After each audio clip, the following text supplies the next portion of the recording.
A mother of many children went to die in her late grandmother's house. And when she found a strange niche in the floor, the village froze. Rebecca hoped desperately that this time the doctor would tell her something good. No, a mother of 3 4-year-olds simply had no right to die. So why had all this happened? Wasn't it enough for fate that she had taken away Ernest, her beloved husband, and her grandmother Caroline? The small, skinny blonde trembled with fear as she awaited the results of her repeat tests. It seemed she was the only one trying to stand up against the whole world. Rebecca, the doctor adjusted his glasses sternly as she entered, as if he didn't know her name. Dr. Marcus fiddled with his glasses just like last time. His lips were pressed together. This was clearly a bad sign. "Mr. Marcus, don't drag this out." "What did the test show?" she asked in a trembling voice. "Actually, it's not customary for us to speak about such results directly, but knowing your situation and the need to make arrangements for the children," he paused, and to Rebecca, it sounded like a death sentence. Make arrangements for the children in advance. Those words clearly did not bode well. Marcus Edwards cleared his throat slightly and continued, "I'm sorry, Rebecca, but I have nothing to comfort you with. The oncology is at a very advanced stage, and there can be no mistakes." "And there's nothing that can be done?" Her hands became so cold that Rebecca felt as if she had already died. "Well, there's a chance, as they say, 50-50, but it requires a very expensive operation." The doctor felt uncomfortable. For some reason, Marcus Edwards felt guilty, even though he saw streams of unfortunate people before him every day who lost their chance at recovery simply because they didn't have the money, and he couldn't help everyone no matter how much he wanted to. But he felt particularly sorry for Rebecca. He knew that 4 years ago she had given birth to 3 wonderful boys and then became a widow. It seemed all the troubles had fallen upon this young and fragile woman, and he could do nothing to help. "How much is it going to cost?" She clung to any hope. Marcus Edwards named an amount that could buy a 3-room apartment in the city. Of course, Rebecca couldn't find that kind of money. She had no savings. "Well, I'll try to borrow from someone," she said almost automatically, knowing herself that there was little chance of success since her acquaintances were just as poor and lived only slightly better. And yet she had to try. "I'm sorry, Rebecca. I really do feel sorry." Marcus Edwards seemed to be saying goodbye to her, and that finally upset the young woman. If even this doctor didn't believe in her salvation, then there was probably no chance. Rebecca didn't reply to him. She didn't know what to do next. She stepped outside, desperately needing at least a breath of air that didn't smell like hospital corridors. It was nice outside. The first spring drips fearlessly tapped a rhythm on the roof and fell on the young leaves. "And when I'm gone, everything will remain the same. The sun will shine, some young lovers will stroll hand in hand, and yet no one will ever be able to explain to Albert, Alfred, and Alan why they suddenly ended up in an orphanage. Maybe someone will adopt them? But most likely, they'll be separated. And will they even find good parents?" She tried to forbid herself from thinking about the bad, but it didn't work. The funeral of her husband, which she organized a year ago, rose before her eyes. And there wasn't even enough money for that. It was good that her co-workers contributed. But how else could it be, considering it was on the construction site that a concrete block fell on Ernest's head? The management had promised to pay a large insurance sum for noncompliance with safety regulations, but then their lawyer found a loophole. He blamed it all on a drinker who had long since quit and left for his sunny country. Now he couldn't be found even if you searched for him with a lantern, and you couldn't prove that he was to blame. What cruel-hearted people run this construction company? They showed no pity for a widow with 3 children. Can they even be called people? She noticed a bench nearby. It was wet from the rain, but Rebecca didn't care. She wanted to think a little, or rather, to relive all the pain that she had unjustly endured. At home, she couldn't cry in front of the children, and remembering without shedding tears was impossible. Rebecca didn't immediately become an orphan, and that made it even more painful. Starting from the age of 10, she grew up with her grandmother in the village, and before that, she had a mother and father like almost all children. She didn't clearly remember her parents, but the wide shoulders of her father, his kind, slightly tired smile, and his cheerful brown eyes remained in her memory. She remembered her mother as always welcoming, smiling, quiet, and affectionate. Rebecca resembled her. Recently, she looked at a photo of her mother, compared it to her own reflection in the mirror, and gasped. It was one face, one figure. Her parents loved her very much, spoiled her as best they could, and said they would always support her. They probably would have, but a blown tire on the road led to the car flying off the edge of the bridge and instantly sinking into the water. Granddaughter, what a sorrow. Her grandmother, with a frozen face, threw a handful of earth on the coffin that had already been lowered into the grave. She tried to smile, but nothing worked.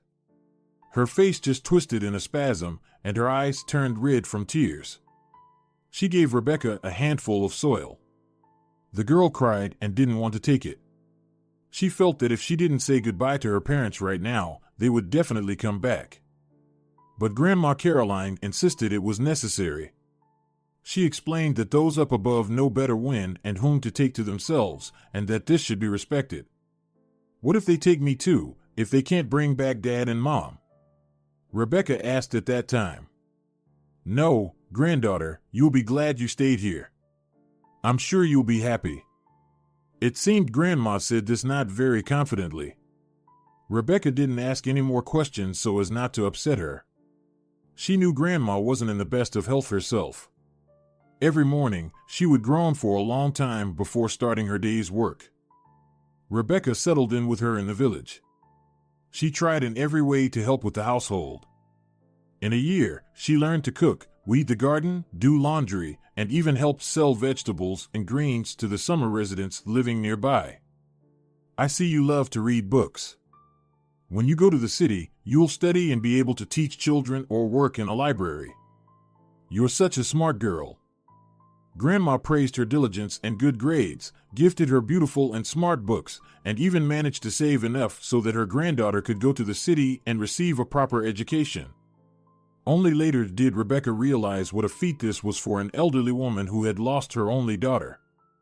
Back in her childhood and youth, it seemed that Grandma Caroline was very strong and would always be there for Rebecca, which is why she decided there was nothing terrible about going to the city and enrolling in university. After all, she planned to do it for Grandma as well. You'll see, you'll be proud of me, Grandma, she declared before leaving. Oh, I have no doubt. Just be careful with young men. Don't trust everyone. It's better to be friends first, check a person out, finish university, or else you know how quickly children can appear. You're a beauty, just like your mother. There won't be any shortage of suitors, Grandma advised Rebecca on her journey. Don't worry, Grandma. Of course, I won't throw myself at every scoundrel. You know my character, Rebecca laughed. She was very young. Life seemed cloudless and promised only good things. She intended to choose a husband for life, have children, get an education, and help her grandmother. And everything went as if scripted. Rebecca managed to enroll in a free program which almost no one from the villages could achieve. The professors sought to push their own students into these spots, but Rebecca was lucky. When she took her exams, there was a professor on the commission who only accepted students based on talent. He immediately took it upon himself to help the brave and intelligent girl and ensured she got a free spot. You'll see, you have a literary gift. If you study well, you'll go far in whatever path you choose, he told her. I'll try, Rebecca promised. And so, she became a student in the philology department. Her studies came easily. Few in her class could compare with her. However, malicious tongues said that she was the professor's protégé, but Rebecca put in all her efforts to make her grandmother proud. She couldn't deceive, so when Grandma asked, "So, how are your studies going, my dear?" she always honestly replied that they were at the highest level. "And why have you been so happy lately? Have you met someone?" Grandma asked this with noticeable concern. The granddaughter was very young and simply couldn't understand the responsibility that lay on a girl after meeting a young man. In the old days, they did it right by introducing young people themselves, and then there was an immediate wedding. Now, it was unclear how to control the youth. They might just meet a foolish person who would cloud their judgment with charm, and then wait for trouble if a guy who couldn't control himself met her, let alone take responsibility for a wife. There were so many cunning, greedy, and mama's boys who, if they did marry, would humiliate their wives. Grandma had retold all these options to her grown-up granddaughter many times, but understood well that youth is driven by hormones. Once they fell in love, everything would fly out the window, no matter how much you said. Oh, if only they would listen to their elders, how many broken destinies could have been avoided. The truth is that Rebecca's mother married a good man, yet cruel fate still caught up with her. Grandma Caroline understood all this, but couldn't help but worry about her granddaughter. Kind, beautiful, and intelligent. There would be many who would want to get close to her. Yes, Grandma, I've met someone. His name is Ernest, Rebecca said joyfully. Actually, they had been spending all their free time together for quite some time now, and all the girls in her class were already waiting for them to get married. The boys had long since stopped approaching Rebecca because they knew that Ernest had beaten them to it. However, Rebecca was in no hurry to share this news with her grandmother because she was too worried about her personal life, but now it was time to tell her, as they planned to get married right after graduation. So, she needed to prepare Grandma mentally for this important change. Rebecca laid all this out during their phone call. Is he really going to marry you? I hope he doesn't get you pregnant and then run off into the bushes, Grandma sighed. But Rebecca just laughed. You'll see for yourself. Ernest is simply wonderful. Sometimes I feel like we share one soul.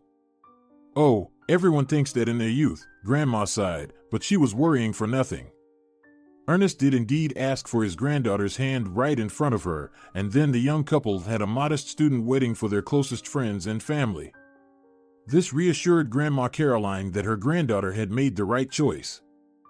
The young man turned out to be a decent person.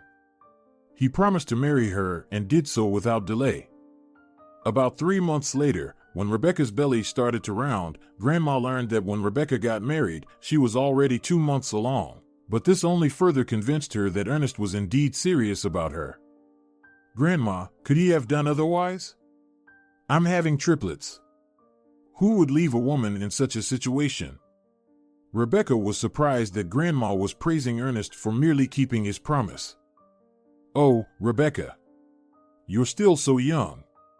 Believe me, a man like your husband is worth his weight in gold, especially since you're expecting triplets. Oh, if only I could live to see it. Grandma was happy to think she would see her great-grandchildren, and even 3 at once. Ernest got a job on a construction site to earn more money. They rented a small apartment on the outskirts of the city. Rebecca was admitted to the hospital a month before her expected due date. Are you joking? How can I lie in the hospital for a whole month? I need to feed my husband and run the household, she protested, upset. Madam, are you in your right mind? You have a narrow pelvis. You'll need a cesarean. Do you think it's easy to give birth to 3 at once? If you can't understand that this is the only option, I will speak with your husband. Surely, he will want his children to be born healthy and for his wife to stay alive, the doctor said sternly. Don't, I'll explain it myself. Rebecca didn't want that grim doctor to scare her husband. She just informed him that it was now customary to admit expectant mothers to the maternity ward early in case of premature labor.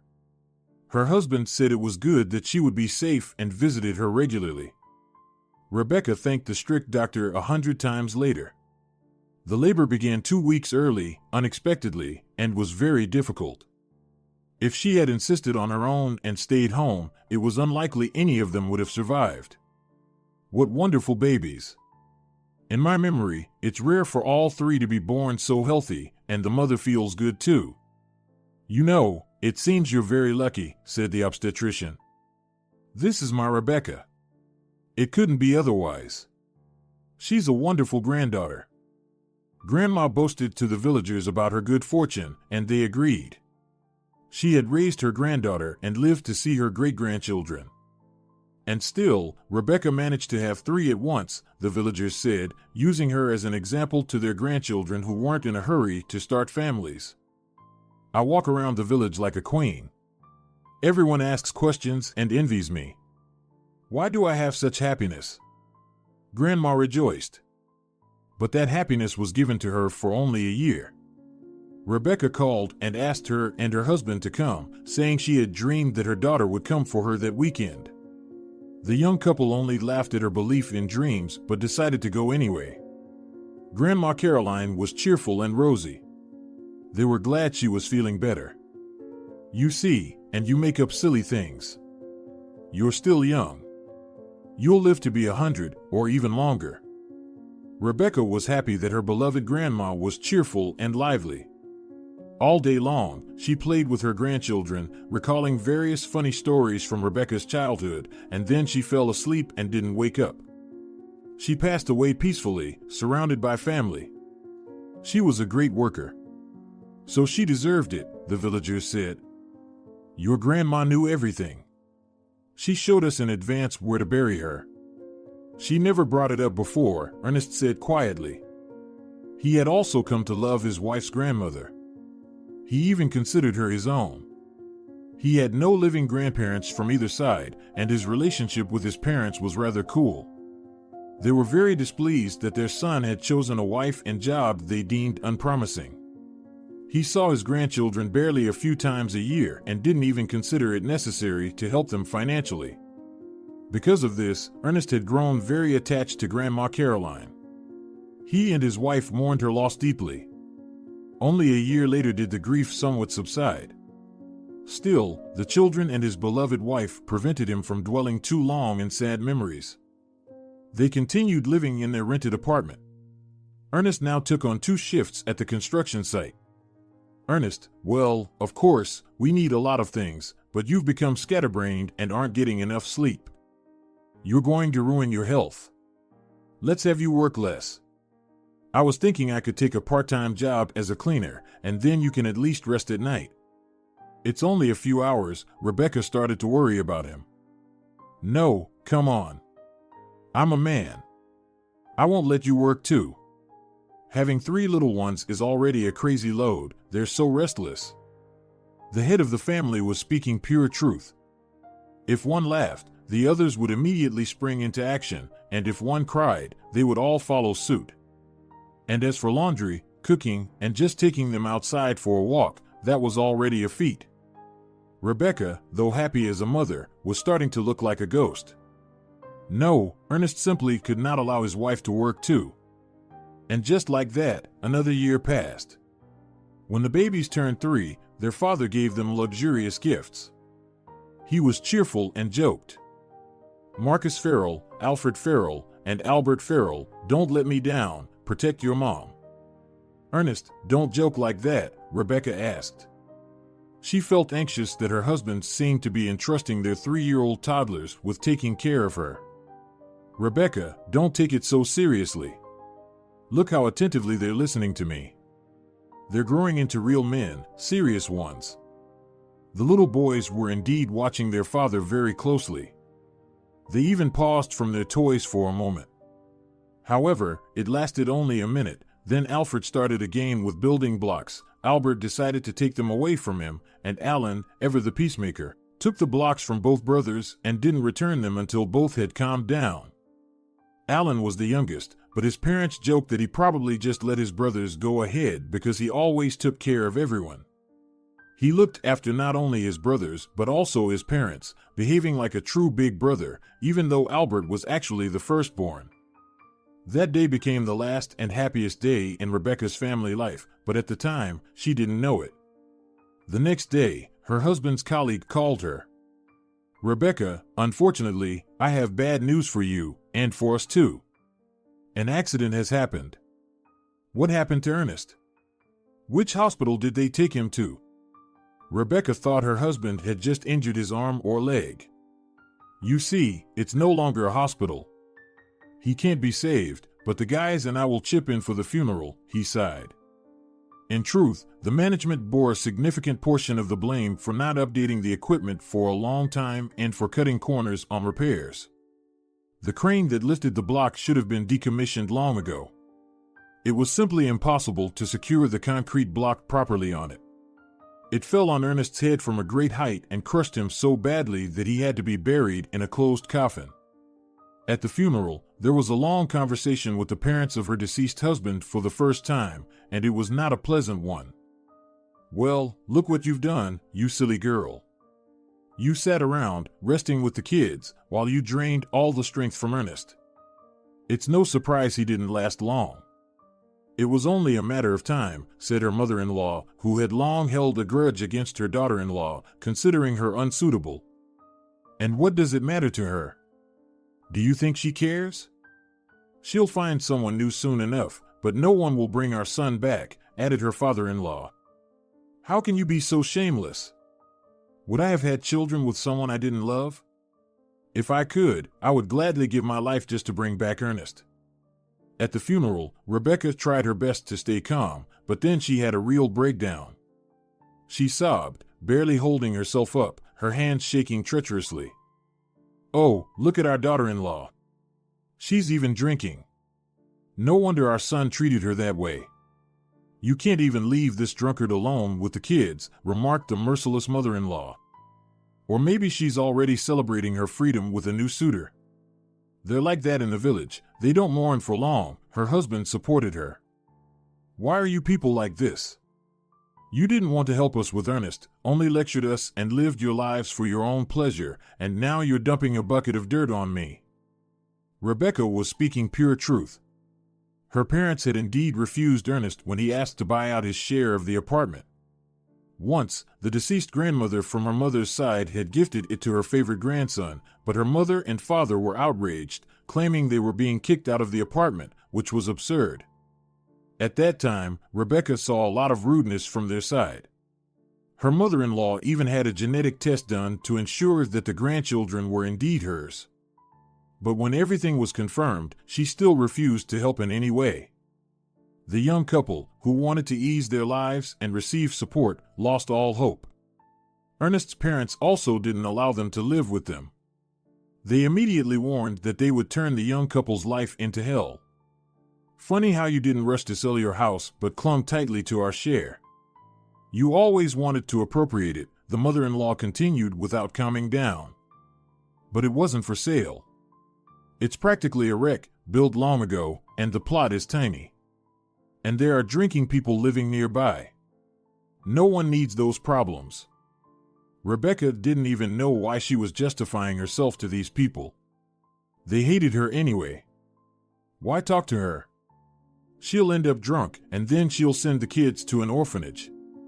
"Just remember, dearie, we don't want any defective offspring," concluded the dreadful conversation her father-in-law, and proudly walked away. Rebecca was only glad about one thing, that the funeral was finally over. Almost everyone had left and didn't witness this inhumane scene. She had always known that she couldn't count on Ernest's parents, but now they had definitively made it clear that she shouldn't get in their way or expect anything. Heavy days followed. There was no light in sight. The three little ones knew nothing about their father's passing. Rebecca told them he had just gone away. The children ran around joyfully, playing, while Rebecca continued to try to sell her grandmother's house to raise some money. She had a little savings left, but it wouldn't last long. She had to take a part-time job cleaning floors. The money, however, melted away faster than spring snow. It was there one moment and gone the next. What had it been spent on? Just the essentials, as always. Only those critical necessities piled up so much that no amount of money could suffice. Time and again, she lost rounds to cruel fate. She didn't receive any compensation from Ernest's employers because she had no money for a lawyer and couldn't mend her relationship with her late husband's parents, though it was unlikely that was even possible. Her mother-in-law continued to blame her for her son's death and refused to see the grandchildren. However, the children themselves weren't upset about it. They had always seen their paternal grandparents very rarely.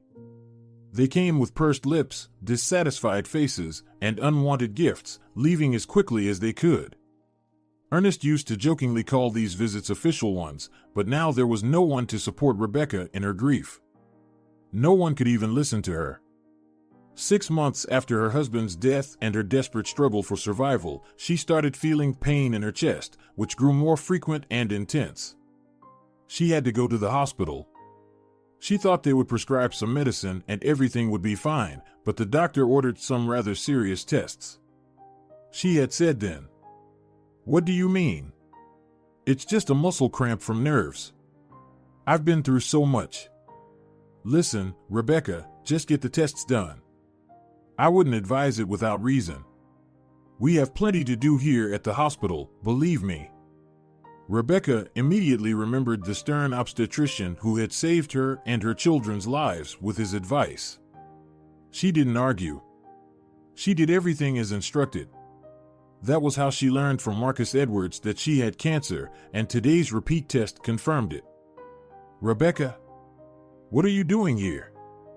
A grim-looking young man called out to her. She remembered him. He was Morgan, the nephew of her grandmother's friend. He had once been a significant person, a prosecutor, but then his wife died, and his misfortunes didn't end there. His 8-year-old daughter had gone swimming in a pond with her friends one evening without her father's permission and drowned. The most painful part was that 2 girls were saved, but they couldn't reach her in time.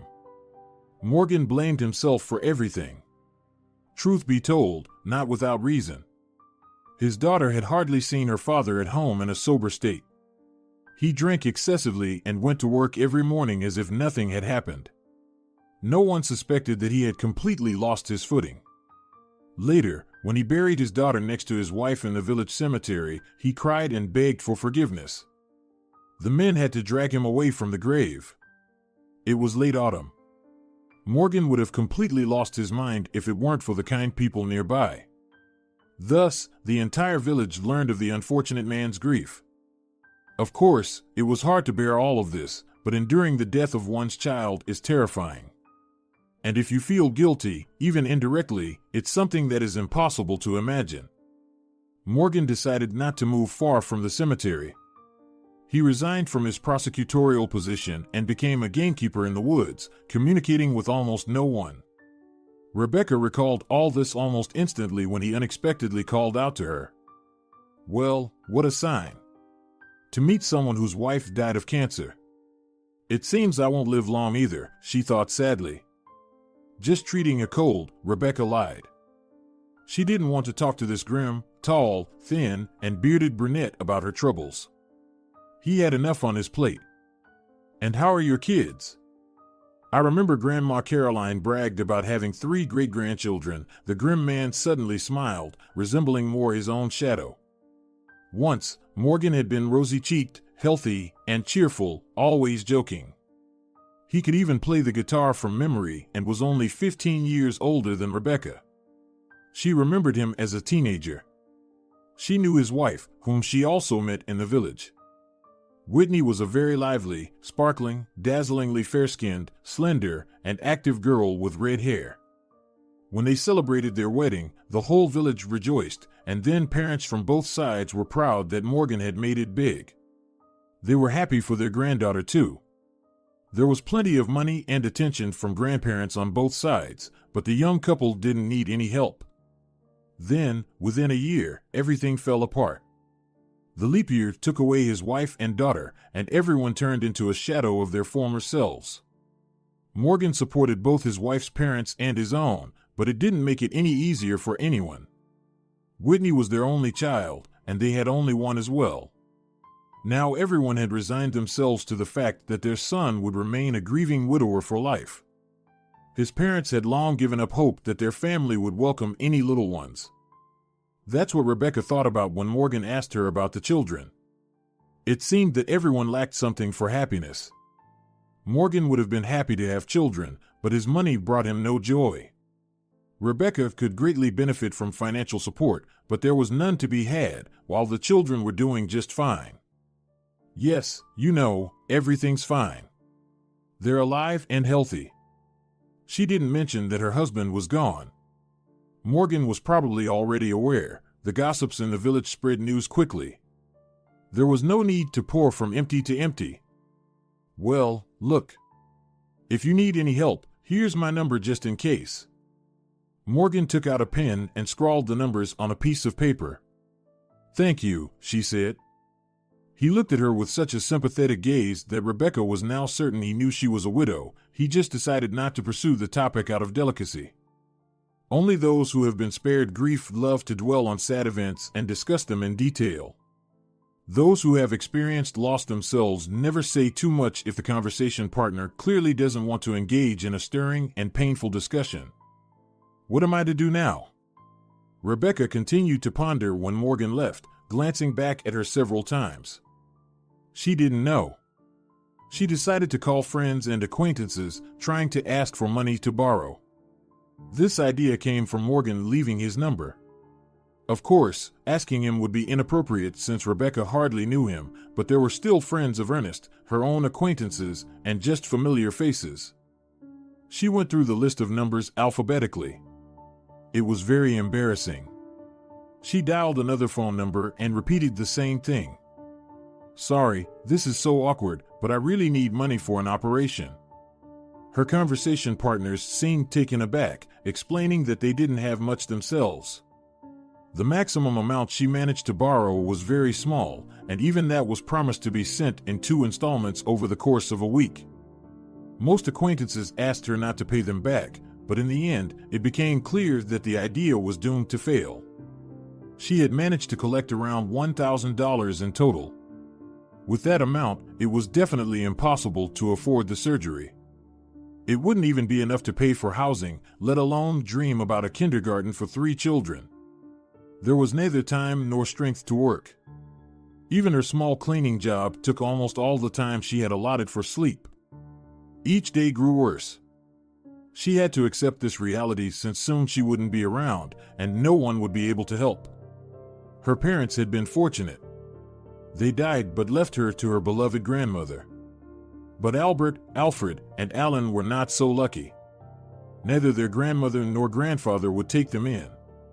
They would be sent to an orphanage, and that would be the end of it. She had to face the truth. It was time to go die in the village. Perhaps the neighbors would help in some way, and when she was gone, they would call the right people. Suddenly, she remembered Morgan and decided to call him. Morgan, I wanted to ask if you could give us a ride to the village? We have a lot of things. Of course. I was visiting a friend from my former job in the hospital, and I'm heading back today. I can adjust to your schedule. I have a big car, so everything should fit. He even seemed a bit happy. It would be better if it were tomorrow. We need to gather our things, Rebecca requested. Are you planning to stay long? He asked in surprise. Well, yes, we found a buyer for Grandma's house, Rebecca lied again. She just didn't want to say how bad things were. Oh, well, okay. Then call me and let me know when you're ready. It's good that we ran into each other. I'll help you move your things. I'll deliver everything in perfect condition. Morgan genuinely seemed pleased to help in any way he could. Thank you. It seems fate is lending a hand, Rebecca said sadly. The sign from life was indeed grim and indicated that there was no other way out, nor would there be. And yet, at least they would help her move. Spending all her money on a taxi, especially borrowed money, would have been very foolish. Maybe she could hold on for a little while longer. Traveling by train with the children was a risky venture. One would want to drink, another would want to eat, and the third would need to go to the bathroom. While she was attending to one, the other could run off, and what about the things? Morgan would definitely make their lives much easier. The old house of her grandmother would serve its last purpose. Well, kids, we're going to the house. You've wanted to see different animals for a long time, and there you'll see chickens and a cow. Rebecca pretended that their family was about to embark on an exciting journey. And what about the puppies? Asked Albert. He loved them very much.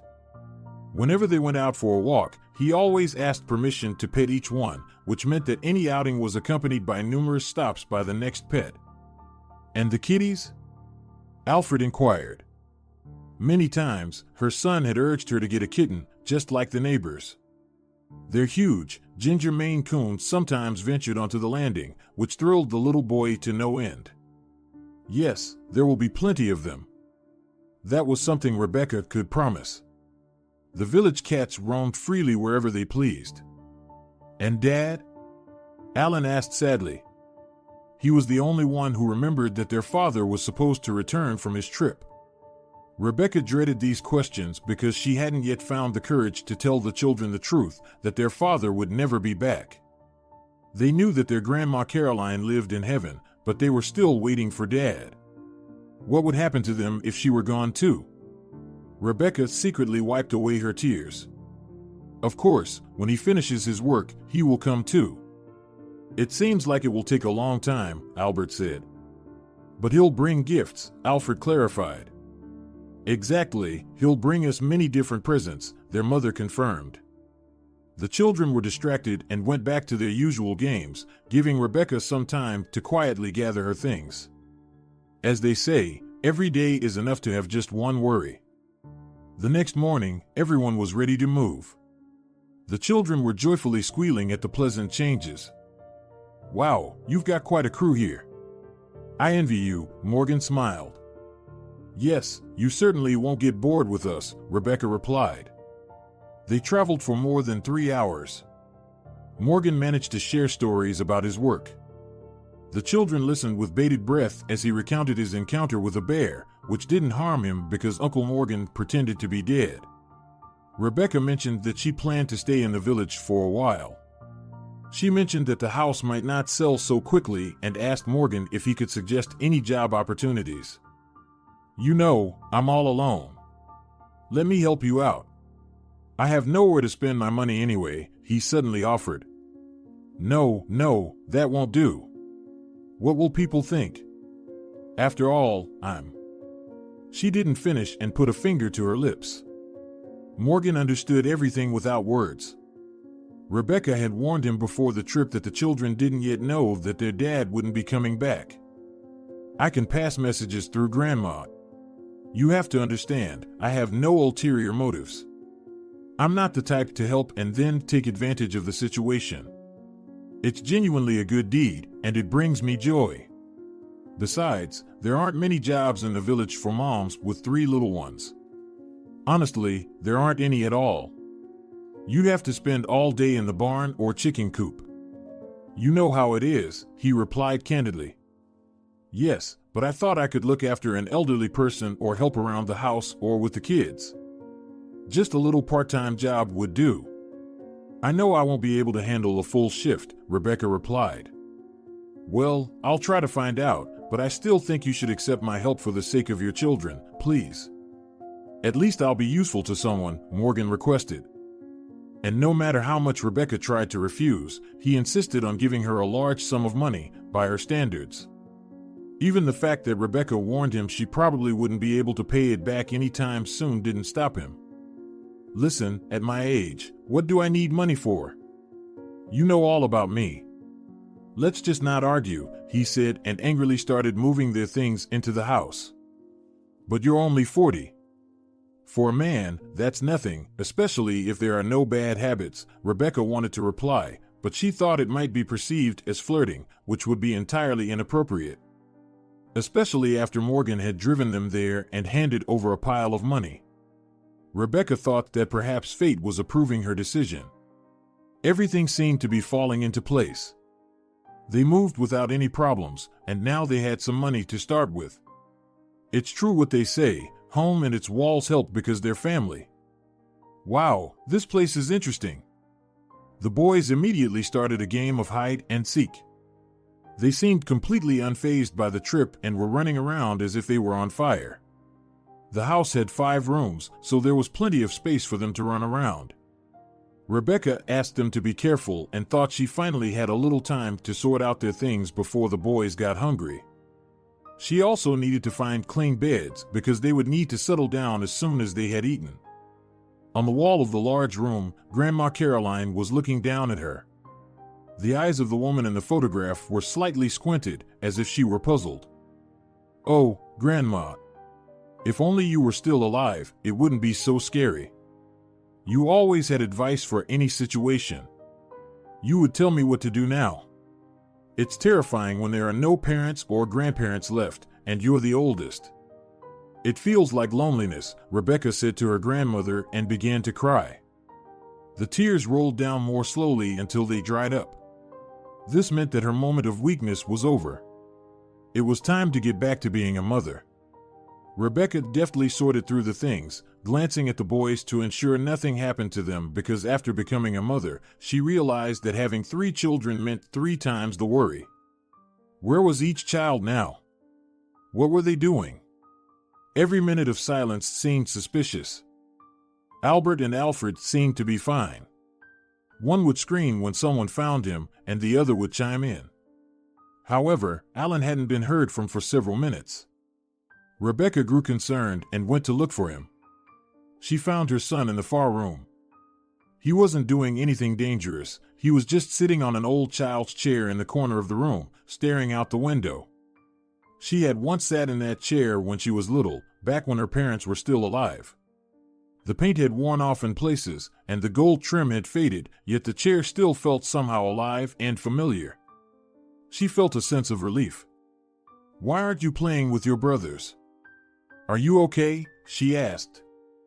Rebecca knew that Alan was different from his brothers. He often pondered things and observed. He was a very attentive and sensitive child. He resembled her as a little girl. Her parents had once taken her to a pediatrician, complaining that their daughter didn't like to play with other children and preferred to be alone. She could sit for hours doing nothing. The doctor they saw was wise, calming her parents and explaining that children with developed creative abilities often behaved like that. "You'll see, she'll write, draw, compose music, take photographs, or think about all of humanity," the doctor had laughed back then. In some ways, he was right. Rebecca planned to become a language and literature teacher, but it seemed she wouldn't have the chance to raise her own children. Well, maybe Alan was destined for a different fate. "Mom, there's some strange light here. It looks like a little sun is hiding under the floor," the little one replied to her question. "Oh, kids are such dreamers. They see wonders everywhere. It's a good thing. Once they grow up, they'll find out that there aren't so many miracles," Rebecca thought.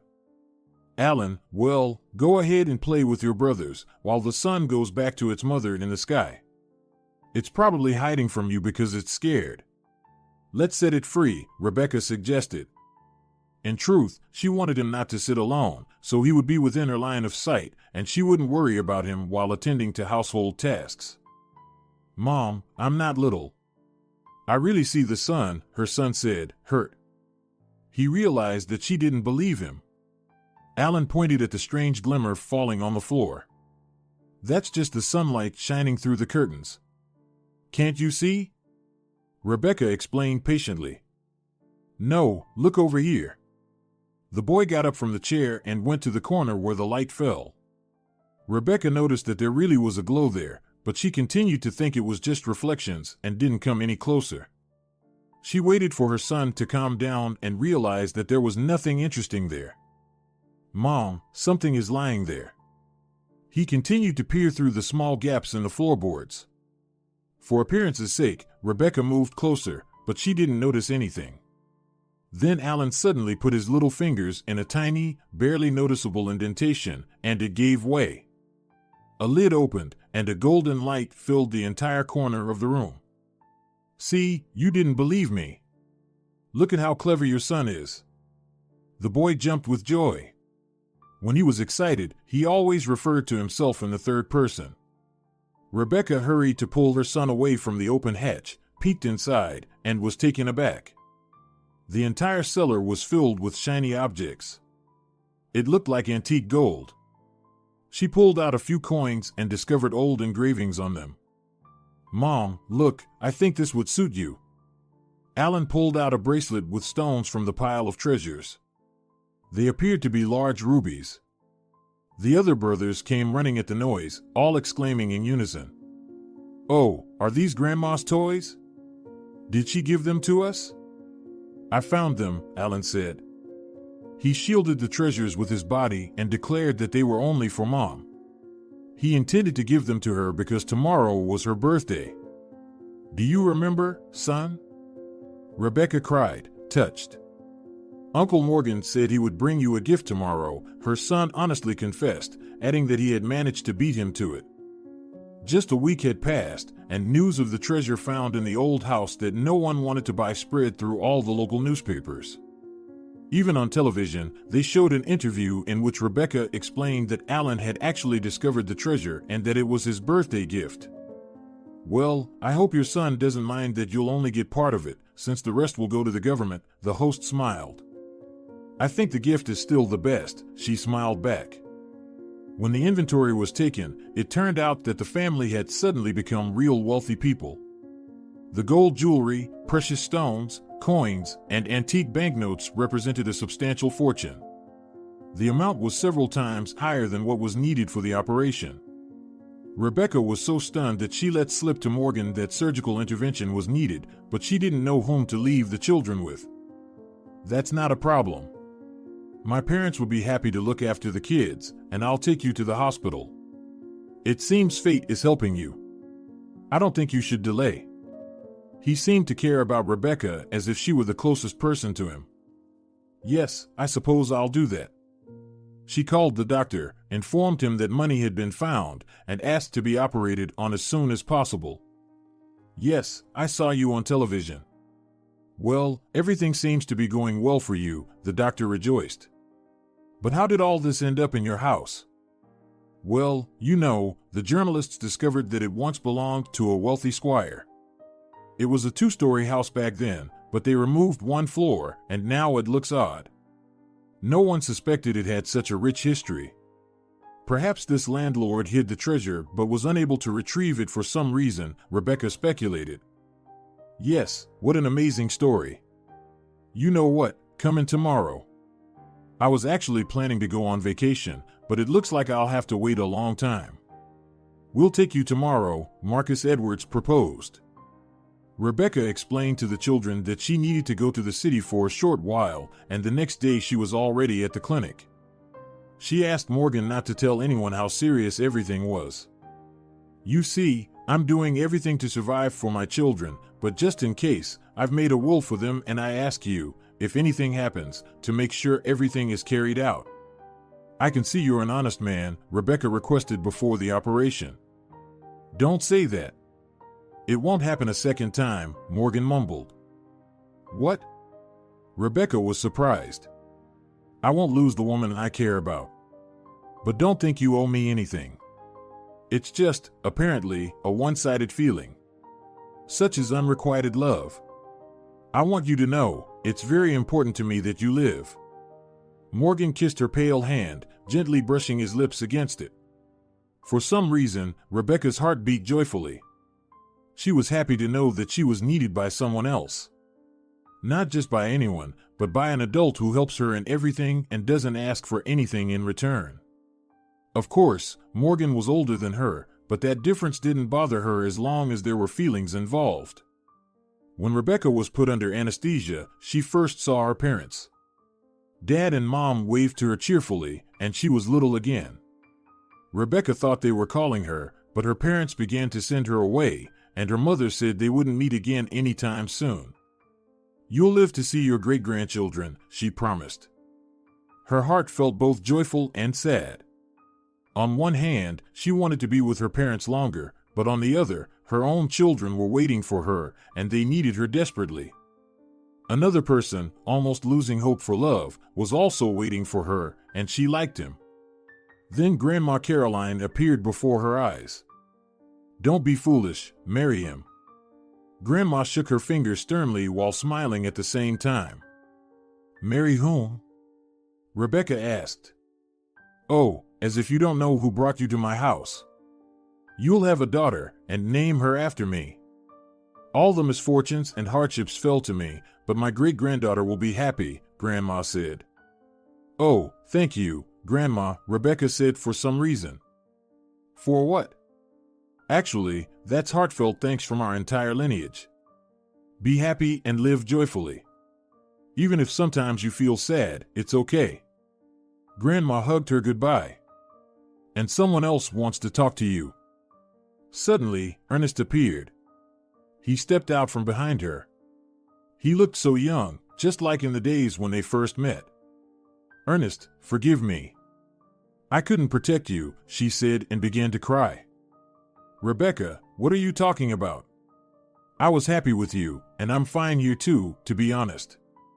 Just forgive my parents. They didn't mean any harm, they're just weak. And I don't ask you to look after the kids, since I know you do everything for them.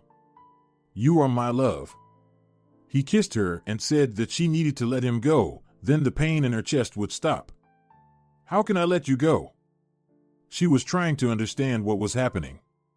The bright light blinded her eyes. Tears flowed down her cheeks. Thank God you've woken up, said a familiar voice nearby. Who is she talking to? The new nurse wondered. Someone very important. And it was only then that Rebecca realized she had already chosen her life, otherwise she wouldn't have woken up. 2 weeks of rehabilitation flew by in the blink of an eye. She felt like she was flying home on wings. The doctors said the operation had been successful and that she was lucky. Of course, I need to live long enough to see my great-grandchildren, she repeated her mother's words. It's good to see you so optimistic. You know, if a patient is determined to live long and happily, the chances of the illness returning are not very high, Marcus Edwards rejoiced. Throughout this time, Morgan had been by her side. He didn't say much, but he shone brighter than a gold ingot, one of those that Alan had spotted under the floor. He was simply happy that Rebecca was alive and that she felt good and calm with him. Rebecca was recovering quickly and no longer doubted that everything would be okay. You know, Dad won't be coming back. He went to Grandma, but he left us a lot of money that Alan found. Rebecca finally decided to tell the children the truth. Rebecca, are you going to sell the house? Her neighbor asked. Recently, there had been many eager buyers willing to pay any amount. People hoped that another treasure was hidden somewhere. No, it has changed hands too often already, and now it has given us its wealth. It has acknowledged us as its owners, so it will still serve us. I'm planning to make some renovations there. Rebecca knew it was silly to think of the house as a living being, but she truly didn't intend to sell it. It wasn't just about the treasure. Memories of her family, her parents, childhood, and grandmother lived here, and strangely enough, happy memories resided here too. That's the right decision. And if you find anything else, the money will be yours. The neighbor interpreted her response in her own way. She wanted to ask if everything was serious between Rebecca and Morgan. He seemed to be spending an awful lot of time with her and had become quite cheerful. Previously, he had been a grim hermit. In the village, the widower rarely appeared at his parents' house, and when he did, he was reluctant to engage, just handing over money and leaving. Now it was the opposite. It was clear that something serious was developing. Well, let's not scare away happiness. Let them sort things out, Stephanie mumbled to herself and decided not to stick her nose into other people's affairs. She loved Rebecca's late grandmother dearly and respected Morgan's parents, so if those two were to marry, everyone would be happy, and she wouldn't ask any questions. What are you saying, Stephanie? Rebecca didn't understand. Oh, nothing. I just thought. But if there's any event, don't forget about the old lady. Seeing Rebecca's puzzled look, the elderly woman added, like a wedding, for example. Don't think I'm a gossip. Rebecca laughed and promised that if such a celebration occurred, she would definitely invite Stephanie first.